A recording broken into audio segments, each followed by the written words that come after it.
Now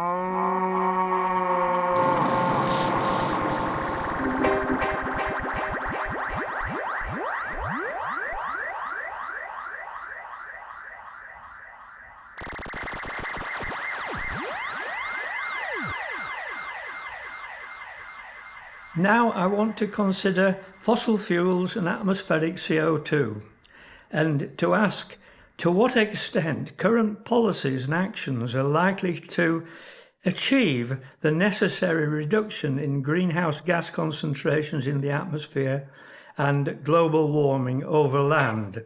These are the critical questions at the outset. Atmospheric CO2 is the main, not the only, but the main greenhouse gas. And it has reached a new peak by November 2022 of 418 parts per million. This has already helped to raise global temperature over the Earth's surface to around 1.1 degrees centigrade, warmer than the average from 1850 to 1900. This increase has reached a level not seen since 125,000 years ago, which was the last interglacial. Alas, the dip in emissions during the COVID outbreak hasn't been sustained, and there's still continuing emissions and concentrations of greenhouse gases. Let's consider initially the present-day situation regarding emissions. The main culprit is China, which produces about a quarter of the global emissions, followed by the USA, the EU, lumping together all the countries that comprise the EU, India and Russia. Now, altogether, they are the main current contributors, but it's also important to look at the total greenhouse gas input since 1700, the beginning of the Industrial Revolution. And if we look at that cumulative total over the last 200 odd years, then the USA is the highest contributor, and the USA and the European Union countries altogether contribute about 50% of that total historical greenhouse gas input to the world's atmosphere. By contrast, the world's poorest countries have contributed less than 1%. So, if we look a little more at the present day and future intentions and achievements, there are just a few points that we can make. They're not comprehensive, but they're indicative. President Xi Jinping in China promised a year ago that he would stop building coal-powered plants outside China. Nevertheless, in spite of this promise, he's already completed 14 by November 2022, and another 27 are in the pipeline. Another point, the world as a whole, but especially China and the USA, is still giving massive subsidies to the fossil fuel industry, as someone put it, a way of financing our own extinction. Moreover, major industries are not meeting their claims as to what they are actually doing, and they produce a great deal of what we can consider as greenwash. Now, greenwash involves putting forward claims and arguments, for example, by oil producers, that they are ecologically responsible, and these claims produce, they create an ecologically responsible image, while at the same time the oil producers, for example, continue with their normal exploitative activities. So greenwash is something to beware of at every stage, because it's deceptive. None of these countries and none of the major industries are getting anywhere near to achieving the targets that have been set out by the Intergovernmental Panel on Climate Change, which from now on we'll call the IPCC. This was created to produce, for policymakers, regular scientific assessments on climate change, its implications, its potential future risks, and also the kinds of adaptation and mitigation options that are available to countries and to industries in order to meet the necessary targets for reducing greenhouse gas concentrations. Alas, because of these huge subsidies and the ongoing policies of the energy producing industries, all the efforts so far have fallen well short of the requirements that the IPCC have recommended. And there are all kinds of reasons for this. And alas, it's one of the sad consequences of the lobbying that the fossil fuel industry has managed to generate.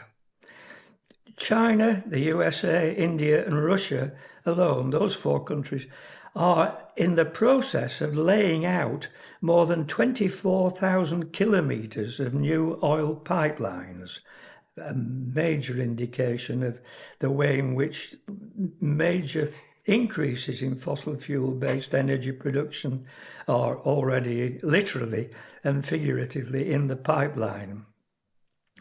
Let's look for a moment at what COP27, the recent meeting at Sharm el-Sheikh, what it actually achieved. Alas, it failed to strengthen any significant aspect of previous commitments to emission reduction. In fact, it did the reverse because they chose some very, very skillful wording.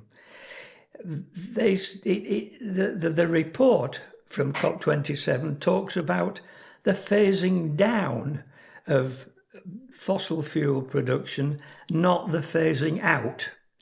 It also talks about reducing the unabated use of coal-fired power. It doesn't talk about reducing all coal-fired power. So these words, phased down and unabated, are loopholes basically to allow commitments to be watered down, even from the earlier commitments of the COP26 in Glasgow. So this really reduces the likelihood of any targets being met, and the idea of keeping global heating below 1.5 degrees centigrade, which was the IPCC recommendation, it's become virtually impossible. Lobbying by fossil fuel interests has become really a serious concern, and was a major flaw in COP27, and the influence of this lobbying is likely to be even stronger in the next COP28 meeting, which will be held in Dubai.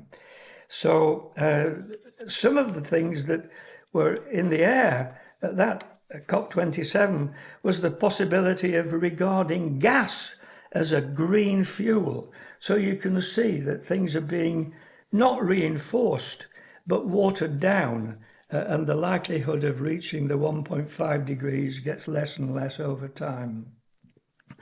Now, financially, it's worth considering that over the last 50 years, the licenses granted to fossil fuel companies have enabled them to make profits of $2.8 billion per day.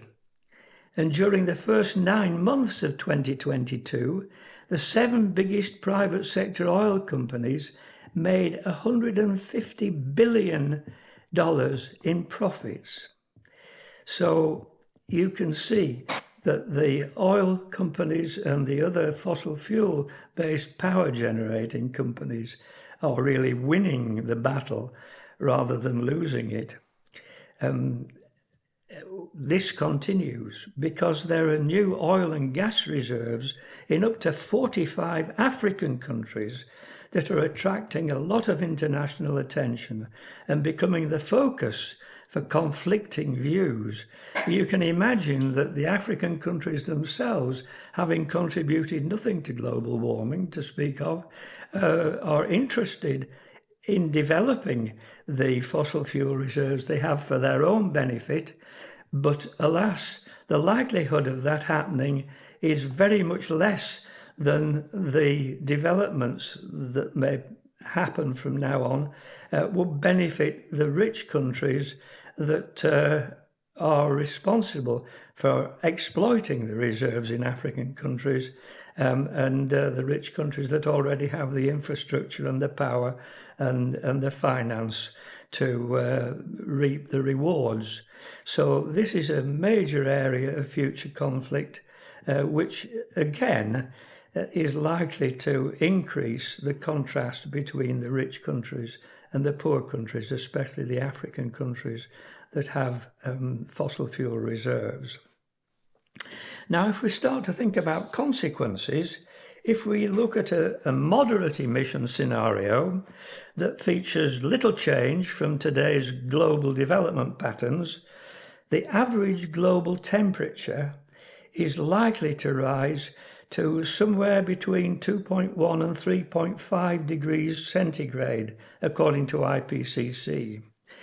And it's worth realizing too that the sorts of urgent competing priorities that are swaying everyone's policies at the moment post-COVID and in the light of the war in Ukraine, these urgent competing priorities reduce the likelihood of the climate imperatives ever being prioritized in the near future. So the current rate of increase is heading towards exceeding the mid-Pliocene values of 3.3 million years ago. Now, the Pliocene was the period before the last ice age, when temperatures peaked around 3 million years ago, well above the present day levels, and would have, if they're achieved at the present day, they would give rise to hugely high temperatures, well in excess of what are projected. So this would be a very, very serious catastrophe. Not inevitable, but certainly sufficiently possible to make a